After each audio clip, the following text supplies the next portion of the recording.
There's a silent assumption running through modern society. If someone isn't visible, they must be struggling with confidence.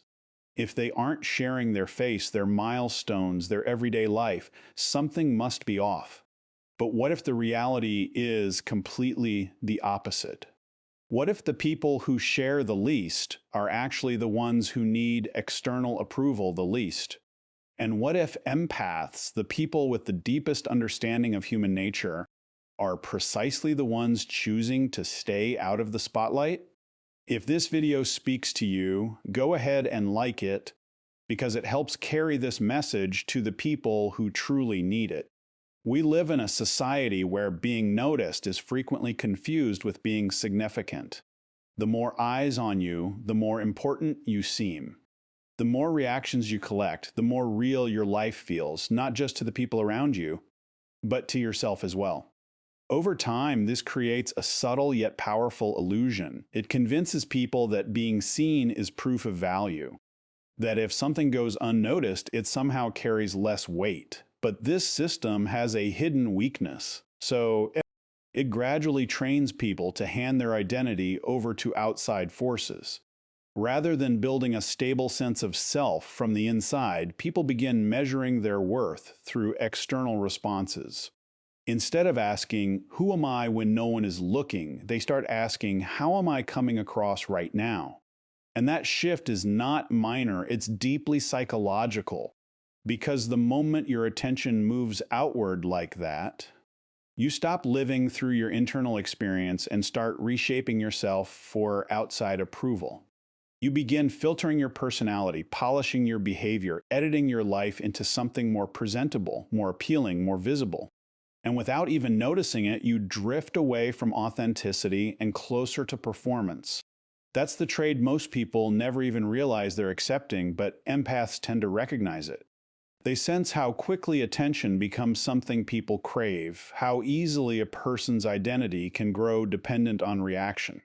And once they clearly see that pattern, they don't rush toward it. They pause because they lack self-assurance, but because they understand the price of tying your sense of self to being seen. Empaths don't just consume content, they feel the intention behind it. Where most people scroll past a photo, a caption, or a clip without giving it much thought, an empath frequently picks up on what's lurking underneath. Because for them, it's never only about what is being shown, it's about why it's being shown. Where others see a simple post, an empath may sense the emotional drive behind it. The quiet hunger to be acknowledged, the unspoken wish for validation, the understated comparison stitched into the presentation. The performance disguised as authenticity, and this sensitivity isn't something they can switch on and off. It's automatic. They read tone, they register energy, they pick up on emotional signals that most people walk right past. And once you begin experiencing social media through that lens, it stops feeling light and effortless. It starts feeling layered. Every post begins to carry weight. Every interaction starts to feel like an exchange, not necessarily dishonest, but emotionally charged. Because beneath the surface, a transaction is often taking place. Attention traded for approval, visibility traded for reassurance, expression traded for reaction, and empaths sense that dynamic as it unfolds in real time. And for someone who already processes emotions on a deep level, this constant exposure becomes overwhelming. It's no longer simply scrolling, it's absorbing intentions, absorbing energy, absorbing emotional signals from dozens, sometimes hundreds of people at once. And over time, that accumulates not as obvious stress, but as quiet exhaustion. The kind that doesn't come from doing too much, but from feeling too much too frequently, without any real pause. Here's what most people fail to grasp. For an empath, visibility isn't a neutral act. It's not just posting or being seen in some harmless, simple way. Because the moment you become visible, you also become open to interpretation. And being interpreted is never a clean process. It passes through other people's minds, their insecurities, their personal history, their assumptions, their current emotional state, which means every time something is shared, it doesn't remain untouched. It enters multiple psychological spaces simultaneously. It becomes part of someone's comparison, someone's envy, someone's silent criticism, someone's projection, someone's misreading. Most people don't dwell on this. They post and carry on. But empaths don't experience it that way. They feel the pressure of those unseen reactions, not one by one, but all at once, like an invisible weight. Not loud enough to hit you immediately, but steady enough to drain you gradually. And this is where people get it completely wrong. They assume empaths avoid visibility because they're insecure. Yeah?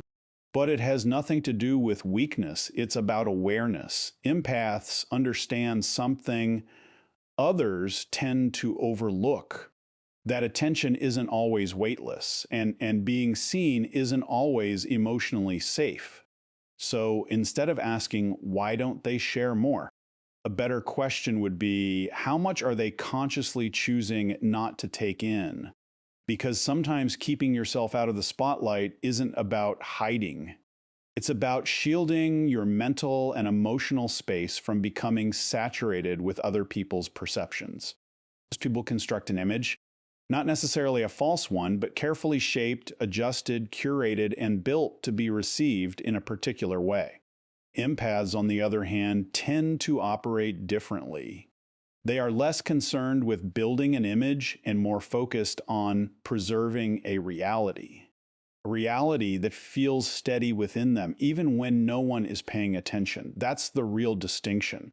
Because the moment your identity starts, depending on reactions, likes, comments, approval, attention, validation, you slowly begin losing your grip on it. Your sense of self stops being rooted internally and starts floating externally. And when that happens, something subtle but significant breaks. Your confidence is no longer steady. It rises when people respond well and crashes when they don't. Your peace is no longer constant. It becomes conditional, shaped by how the world is reacting to you on any given day.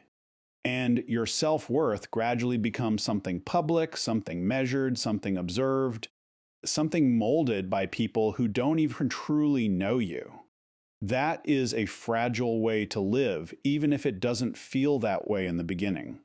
Like empaths often sense this danger early, not always through reason, but through emotional intuition. They can feel how quickly identity becomes unstable when it is continuously exposed to outside feedback. So rather than leaning into that system, they step back from it slightly, not completely withdrawn, not emotionally shut down, just less dependent. They choose something most people don't even recognize as a choice. They choose to exist without constant feedback loops, without needing every moment confirmed, without needing every expression approved, without turning their identity into something that requires ongoing validation from others.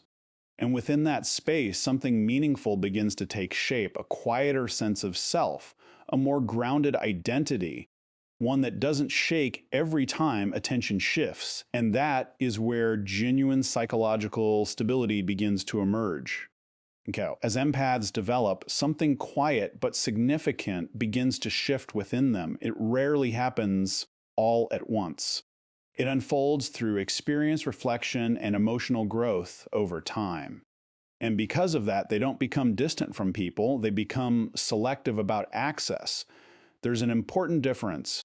Distant means disconnected. Selective means intentional. They begin recognizing something most people rarely take the time to consider.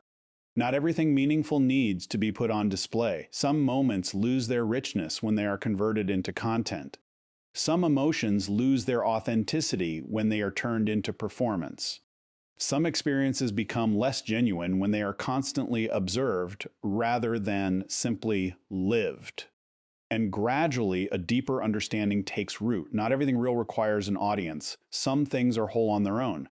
They don't need validation, documentation, or outside confirmation to have meaning. And perhaps the most significant realization of all, not everything sacred survives constant exposure. Because the more something is opened up to outside interpretation, the more it becomes reshaped by opinions, assumptions, and projections. And empaths feel that transformation very clearly. So rather than overexposing their lives, they begin to pull back, not from people, not from genuine connection, not from relationships, but from unnecessary access. They start deciding what belongs in the private world of personal experience and what, if anything, belongs in the public space of outside perception. This isn't withdrawal, it's refinement, a way of filtering what deserves outside attention from what deserves to remain untouched, unedited, and fully inhabited. And with time, this becomes a form of emotional intelligence because they begin to recognize that privacy is not emptiness. Protection. Protection of peace, protection of meaning, protection of experiences that lose something the moment they are turned into a show. So when empaths grow more private as they mature, it's not because they are retreating from life. It's because they are choosing to keep certain parts of life whole. Privacy is widely misunderstood in today's world. In a culture built on constant visibility, anything short of nonstop exposure is quickly labeled. People tend to reduce it to simple explanations, insecurity, avoidance, hiding, emotional withdrawal. But those labels almost always miss the deeper psychology at work. For empaths especially, privacy is not about running from the world. It's about taking command of their relationship with it because they understand something most people overlook. The moment you become visible, you are no longer simply seen. You are interpreted, and interpretation is never neutral. People don't see you as you actually are. They see you through their own filters, their history, their assumptions, their feelings, their comparisons, their projections in. And that means a part of you stops belonging entirely you. Okay, this is where privacy becomes essential, not as a defensive shield, but as a deliberate decision. It becomes the ability to control three critical things: who gets to see you, how they get to perceive you, and how much of your inner world they are permitted to access and interpret. That level of control trains, because instead of being perpetually open to interpretation from anyone and everyone, you begin choosing where your energy, identity, and presence are invested. And that isn't fear. It's awareness. It isn't avoidance. It's discernment. It isn't hiding. It's psychological maturity. Empaths often arrive at this understanding through lived experience. They come to see that unlimited access doesn't produce deeper connection. It frequently produces distortion.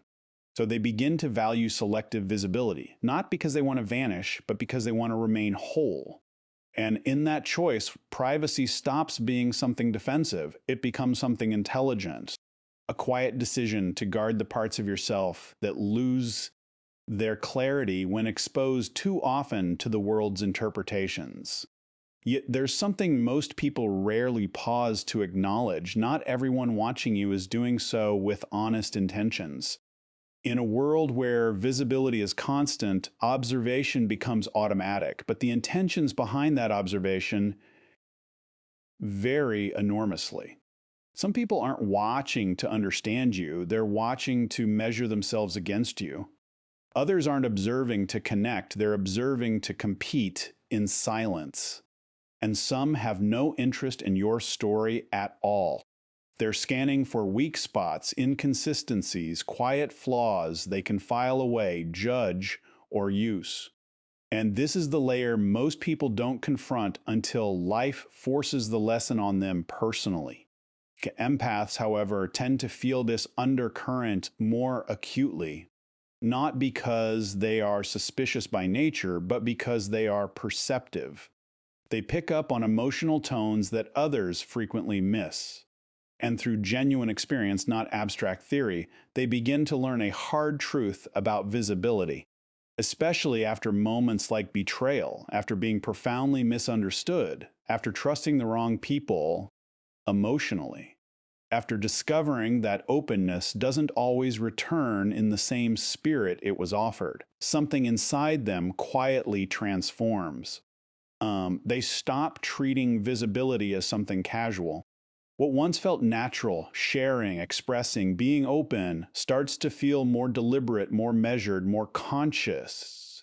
And gradually, visibility stops feeling like expression and starts feeling like exposure, because exposure means more than simply being seen. It means being available to interpretation with no control over how that interpretation takes shape.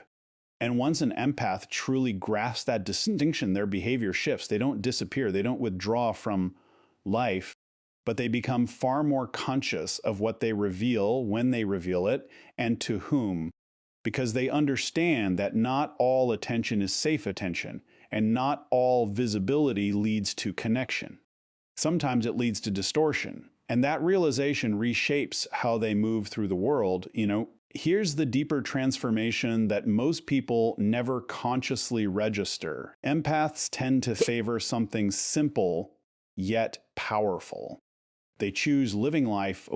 While much of modern behavior revolves around being seen, captured, and confirmed through outside feedback, empaths typically operate from an entirely different internal priority.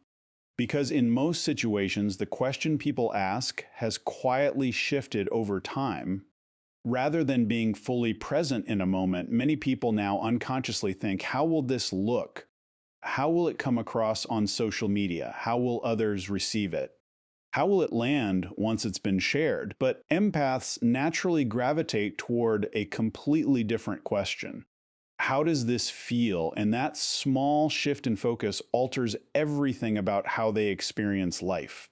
Because feeling requires complete presence, and presence demands undivided attention. The moment you begin documenting life for outside consumption, something subtle begins to occur. You are still physically there, but mentally, a part of you steps outside the experience. A part of you becomes an observer rather than a participant. You begin framing the moment rather than fully sinking into it. And empaths tend to be sensitive to this internal divide.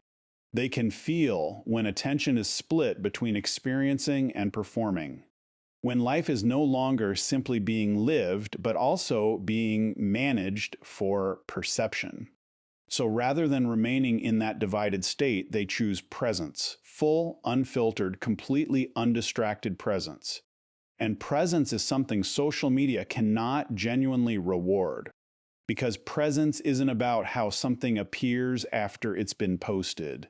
It's about how deeply it's felt while it's still happening. And for empaths, that depth carries more value than visibility ever could.